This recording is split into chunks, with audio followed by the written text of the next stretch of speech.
Hi hello friends. இன்னைக்கு நம்ம escalator making video பத்தி தான் பார்க்க போறோம். எப்படி எஸ்கலேட்டர் மேக் பண்றோங்கிறத ஒரு ஒர்க்கிங் மாடலா பண்ண போறோம். இது எதுக்காகன்னா ஸ்கூல் ஸ்டூடெண்ட் ப்ராஜெக்ட்டுக்காக வந்திருந்தது. அர்ஜென்ட்டுங்கிறதால சிம்பிளா பண்ணி கொடுத்தோம். அது எப்படி பண்றாங்கிறத ஒன் பை ஒன்னா பார்க்கலாம். வாங்க வீடியோக்குள்ள போலாம்.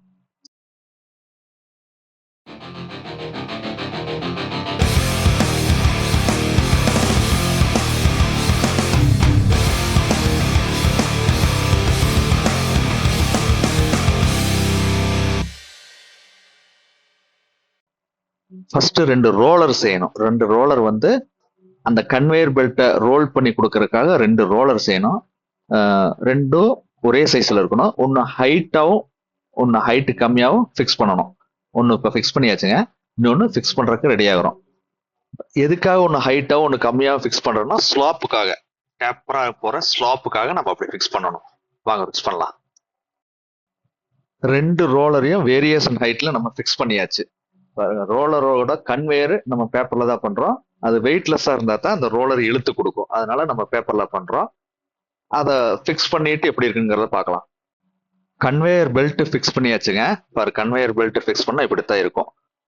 இதுக்கு மேலே நம்ம ஸ்டெப்ஸ் கிரியேட் பண்ணணும். இதான் கன்வேயர் பெல்ட். நம்ம பேப்பரில் பண்ண காரணம் வெயிட்லெஸ்ஸாக இருந்தால் தான் அது ரோல் ஆகும். வெயிட் ஜாஸ்தியாக இருந்தால் ரோல் ஆகாது. அதனால தான் பேப்பரில் பண்ணியிருக்கோம். பாருங்க, நீ அடுத்தது இதுக்கு மேலே ஸ்டெப்ஸ் எப்படி கிரியேட் பண்ணுறங்கிறத பார்க்கலாம்.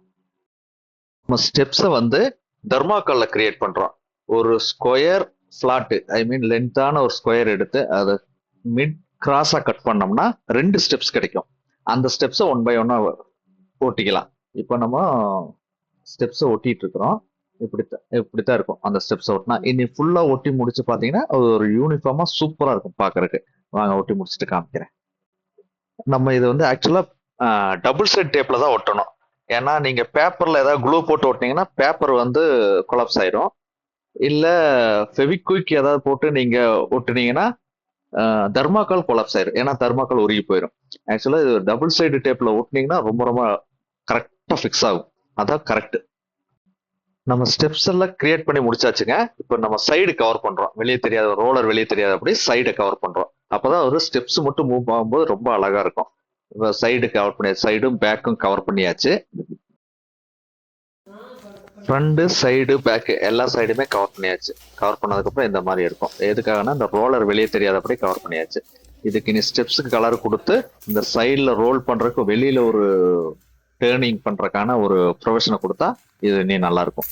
அதை நீ கொடுக்கலாம். அடுத்தது இப்போ இந்த மாதிரி இருக்கு. இப்போ ஃபினிஷ் பண்ணது, இப்போ செஞ்ச வரைக்கும் ஒர்க் இந்த அளவுக்கு இருக்கு.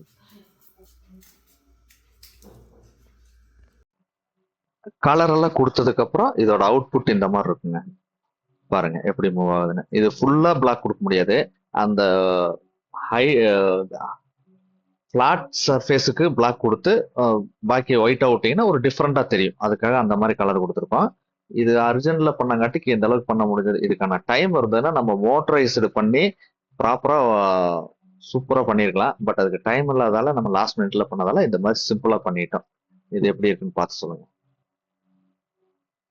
ஃபுல்லா கலர் கொடுத்ததுக்கு அப்புறம் மூவ் பண்ணி பார்க்கறோம். இப்போ நல்லா இருக்கு. இனி இந்த மேல வந்து வெறும் அந்த எஸ்கலேட்டர் மட்டும் ஓடுற மாதிரி பண்ணோம்னா கவர் பண்ணிட்டு இனி நல்லா இருக்கும்.